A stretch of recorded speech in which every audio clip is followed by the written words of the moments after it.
Hello friends, ఎలా ఉన్నారు? అందరు బాగున్నారు? నాకెంతో ఇష్టమైన సాంబార్ నేనైతే రెసిపీస్ రెడీ చేస్తున్నాను. మీరు ఒకసారి ట్రై చేయండి. ముందుగా welcome back to Mokshith YouTube channel అండి.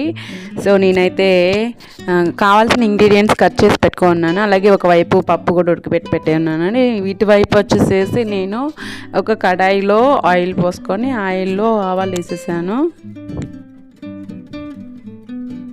సో సాంబార్లో ఏవైతే ఇంగ్రీడియంట్స్ ఇస్తారో అవన్నీ నేను ఒకవైపు కట్ చేసి పెట్టుకున్నాను. ఈ ఇంతలో కాస్త తెల్లగడ్డ యాడ్ చేసేస్తానండి. ఈ ఇంగ్రీడియంట్స్ అన్నీ ఒకేసారి యాడ్ చేస్తాము, కానీ ఫస్ట్ ఆనియన్స్ అన్నీ వేస్తామన్నమాట. అవన్నీ ఫస్ట్ ఆనియన్స్ కాస్త వేగనివ్వాలి, లేకుంటే పచ్చసన వస్తుంది. తర్వాత రిమైనింగ్ అన్నీ వేయాలి. సో వీటిలో పీసెస్గా కట్ చేసుకున్నాక కొంతమంది ఏం చేస్తారంటే ఉడకబెట్టి చేస్తారు. అంటే కాస్త ఎక్కువ చూసేటప్పుడు అయితే ఉడకబెట్టి చేస్తారు. ఇవి కాస్త తక్కువ కాబట్టి ఇబ్బంది ఉండదు. నేను డైరెక్ట్గా ఆయిల్లో నుంచే వేసిస్తున్నాను. ఒకవైపు పప్పు అయితే ఉడకబెట్టి పెట్టున్నాను కదా, అది ఒకసారి మెత్తగా వేసేసేద్దాం. అలాగే ఇవి మిక్స్ చేసేసుకున్నాం. ఇందులో కనిపిస్తున్నాయి కదా మనకి, అందులో వేసిన ఇంగ్రీడియంట్స్ మునక్కాయ, వంకాయ, బెండకాయ, క్యారెట్, ఆనియన్, దోసకాయ ట్రై చేద్దాం అనుకున్నానండి, కానీ పిల్లలు ఉన్నారు కదా, సో అందుకని నేను వేయలేదు. ఇదిగో నెక్స్ట్ వచ్చేసి చింతపండు నానబెట్టున్నాను, ఇది కూడా వేస్తాను. ఇవి వెజిటబుల్స్ అయితే బాగా స్టీమ్ అయిపోయాయండి. ఇందులో కాస్త పసుపు, కారం, అలాగే ఉప్పు యాడ్ చేసేస్తున్నాం కదా. ఉప్పు ఆల్రెడీ యాడ్ చేసేసాము. ఇప్పుడు పసుపు, కారం యాడ్ చేద్దాము. ఇప్పుడు చింతపండు మిక్స్ చేసి పెట్టుకున్నాం కదా, జ్యూస్ని యాడ్ చేసేద్దాము.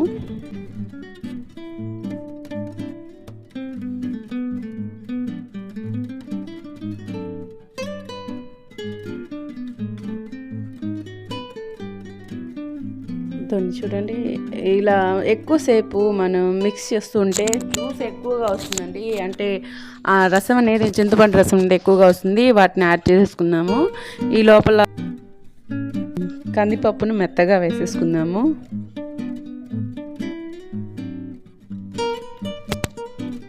ఇవైతే ఉడికిపోయింది ఆల్మోస్ట్ ఆల్. సో వీటిలో కాస్త ఈ మెత్తగా చేసుకున్న పప్పును యాడ్ చేసేస్తాము.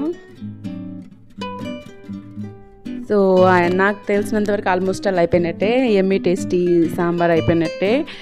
ఇందులో కాస్త ఉడకనిచ్చేసేసి అందులో కాస్త మెంతులు, ఆవాలు పొడి మిక్స్ చేసామంటే అయిపోయినట్టేనండి. So yummy tasty sambar ready అయిపోయింది. మీరు ట్రై చేయండి. మీరు ట్రై చేసి ఎలా ఉందో నాకు కామెంట్ చేయండి. ఈ వీడియో కనుక మీకు నచ్చినట్లయితే ప్లీజ్ లైక్ చేయండి, షేర్ చేయండి, కామెంట్ చేయండి. ముందుగా సబ్స్క్రైబ్ చేసుకోవడం మాత్రం మర్చిపోవద్దు.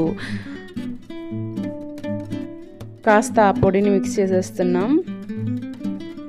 ఎమ్మీ టేస్టీ సాంబార్ రెడీ అండి. ఈ వీడియో కనుక మీకు నచ్చినట్లయితే ప్లీజ్ లైక్ చేయండి, షేర్ చేయండి, కామెంట్ చేయండి. ముందుగా సబ్స్క్రైబ్ చేసుకోండి. ఇంకొకసారి థ్యాంక్ యూ సో మచ్ అండి. సబ్స్క్రైబ్ మాత్రం మర్చిపోద్దు ప్లీజ్.